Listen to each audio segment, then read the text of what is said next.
হচ্ছে এই নাটকটি যখন প্রচার হয়েছে তখনও আমাকে দেশে বাইরে থেকে অনেকে স্পেশালি কলকাতা থেকে মেঘালয় থেকে অনেকে ফোন করে বলেছে রাজবাবুকে বলুন না এটিকে 5 দিন করে দেওয়ার জন্য। আমি রাজভাইকে এটা এসে বলেছি, রাজভাই দেশে বাইরে থেকে অনেকেই ফোন করে করে আমাকে বলছে এটি যেন 5 দিন দেখতে চায়।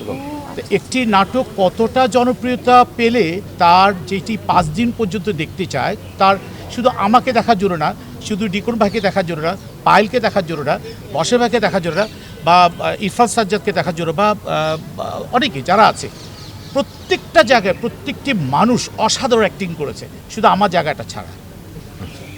আমার জায়গাটা ছাড়া হচ্ছে আমি একটা মাল্টিনেশনাল কোম্পানিতে কাজ করেছি অনেক বছর, সেখানে কিন্তু আমার ক্যারেক্টারটা এরকম ছিল না। তো রাজভাই আমাকে এমনভাবে দিয়েছে, তার একটা নমুনা দেখায়। আমি কয়দিন আগে সকাল 10টা 5-এর ফ্লাইটে যাচ্ছি চিটাগং যখন যাওয়ার সময় বোর্ডিং পাসটা নেওয়ার পর অনেকে আমাকে অ্যাপ্রিসিয়েট করেছে।